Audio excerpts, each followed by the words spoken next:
آج کل جو سب سے بڑا مسئلہ پاکستانیوں کے لیے ہے وہ ہے یہ بجلی کی بڑھتی ہوئی قیمتیں۔ ظاہر ہے پاکستان کے طول و عرض کے اندر ہر کوئی بجلی استعمال کرتا ہے، بنیادی ضرورت ہے، اس کے بغیر گزارا نہیں ہوتا۔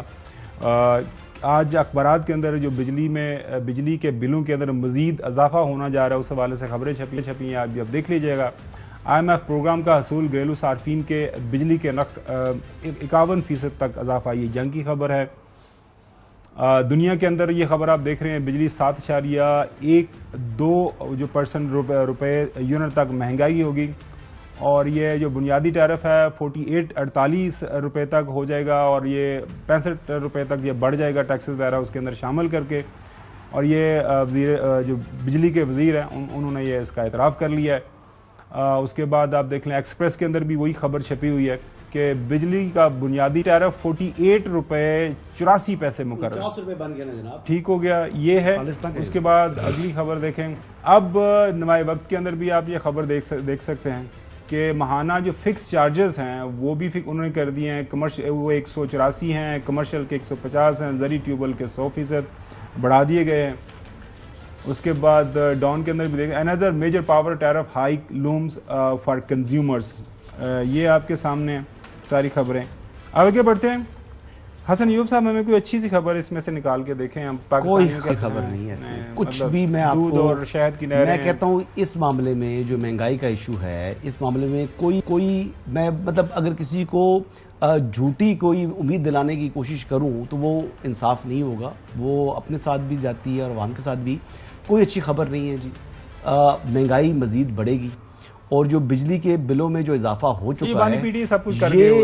یہ وہ حالات آ چکے ہیں۔ دیکھیں، آپ نے سروائیو کرنے کے لیے، ڈیفالٹ سے بچنے کے لیے آپ IMF کے پاس جا رہے ہیں،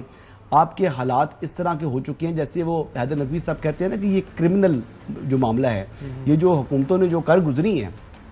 کس نے کیے تھے اس میں جی، یہ تو میں کئی دفعہ کہہ چکا ہوں جی، پیپلز پارٹی اور مسلم لیگ نواز کے اوپر اس کی ذمہ داری عائد ہوتی ہے، اس میں کوئی دوسری رائے نہیں ہے۔ اور کسی حد تک جو ہے وہ جو آپ نے یہ LNG کا معاملہ کر رہے تھے، اس میں آپ نے شاہد خاقان عباسی صاحب کو بھی نیب نے جو ہے وہ رگڑا لگا کے رکھا، لیکن شاہد صاحب نے ایک ملک کے لیے ایک اچھا کام کر گئے تھے جب اس کو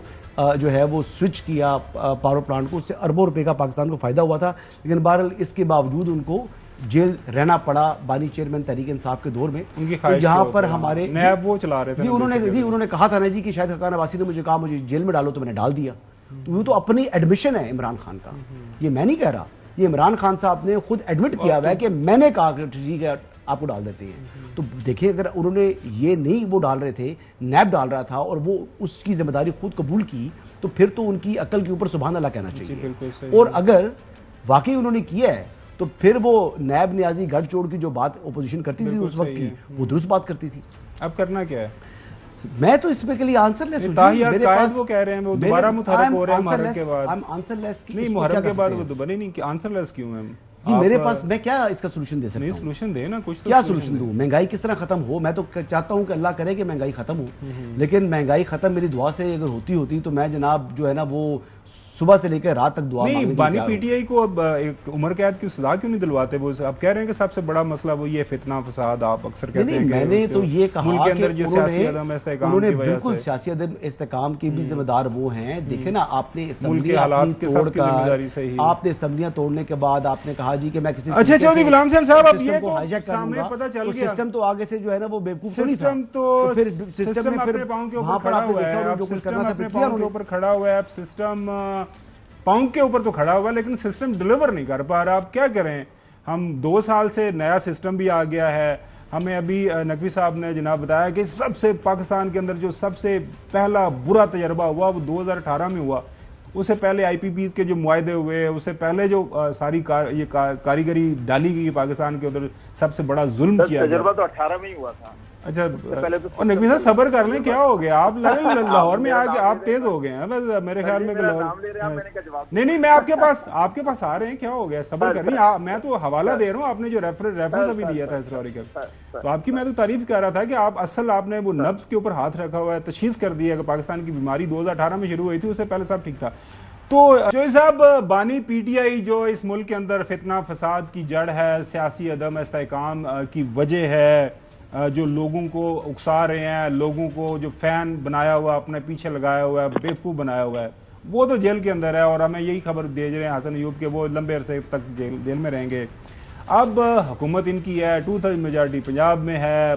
لگ بھگ سینٹر کے اندر بھی اتنی ہے، ہو جائے گی، نہیں تو یہ جو فیصلہ آنے والا ہے سپریم کورٹ سے، تو اور کیا کریں کہ یہ لوگ اچھے فیصلے کر سکیں۔ ہمارے محترم قائد، سننے میں آ رہا ہے کہ تاحیات قائد محرم کے بعد دوبارہ متحرک ہونے جا رہے ہیں، ہر روز ایک نئی خبر آ جاتی ہے، اور ظاہر ہے دا ڈوئر مین جو بتایا جاتا ہے کہ انتظامی طور پر سب سے زیادہ با کمال شخصیت ہے، انہوں نے کر کے دکھایا ہوا ہے، شہباز شریف صاحب بھی ہیں، تو حل کی سب کو حل ہی دس جو کرنا کی ہے۔ حل ایک ہی ہے، عوام کے مینڈیٹ کا احترام کریں، واپس جائیں۔ اگر آپ نہیں کر سکتے، دیکھیں کچھ لوگ تھے ان کو جتوایا گیا دانلی سے، انہوں نے کہا میں نہیں جیتا، میں ہارا ہوں، میں گھر جا رہا ہوں۔ یہ پنجاب میں بھی ہوا ہے، ایک آدھ جگہ کراچی میں، کاش پورے ملک میں یہ رواج پڑ جائے کہ لوگ جو ہے ناجائز بخشی جو ہے اس کو قبول کرنے سے انکار کریں۔ تو ابھی آپ کو یہ بڑی بری لگتی ہے بات میری، لیکن یہ میں آپ کو لکھ کے دے رہا ہوں، دو ٹوک بات کر رہا ہوں۔ آپ کو عوام کے مینڈیٹ کو ایکسیپٹ کرنا پڑے گا سونر لیٹر، ورنہ یہاں نہ استحکام آئے گا، نہ پولیٹیکل سٹیبلٹی ہوگی، نہ اکنامک ایکٹیویٹی جنریٹ ہوگی، نہ لوگوں کے چولہے جلیں گے، نہ بے روزگاری کا خاتمہ ہوگا، نہ مہنگائی نیچے آئے گی۔ آپ جو ڈینگے مارتے رہیں اور جو گالیاں آپ نے دینی ہوتی ہے شو میں، سارا دن کوئی بات کر لو عمران خان، کوئی بات کر لو دنیا جہان کی، وہ سنا کا ہار گیا، وہ نہیں جی وہ عمران خان ہوتا تو وہ یہ کرتا۔ اور امریکی کانگریس نے 368 وہ جی انہوں نے پیسے دے کے کرا لیا ہے، اس کے یہودیوں نے، گولڈ سمتھ نے کر دیا ہے، فلاں بھائی چھوڑو بس کرو۔ اتنا آپ کو پاکستان کے لوگوں نے، جو آپ کا ماحول تھا 8 فروری سے پہلے، اور پھر جس طرح ذلت اور رسوائی آپ کے پلے پڑی ہے لوگوں کو چاہتا ہوں، جب آپ کے تمام حربے ناکام ہو، آج ایک لسٹ بنا رہے ہو، وہ ان کا یہ بھی ناکام، وہ بھی ناکام، فلاں، اور بھائی پوری دنیا میں تو عمران خان کے ڈنکے بج رہے ہیں، اور آپ کو آنکھوں پر ایک پٹی باندھ کے اندھا دھند لگے ہوئے ہیں، آزاد میڈیا اور پتہ نہیں کیا کیا نام رکھ کے کہ نہیں جی وہ یہ کر رہا ہے، وہ کر رہا ہے۔ بھائی چھوڑ دو، عوام کا مینڈیٹ یا قبول کر لیتے تو نہیں کرتے تو اب پھر بھگتو نتائج، میں تو یہ کہہ رہا ہوں۔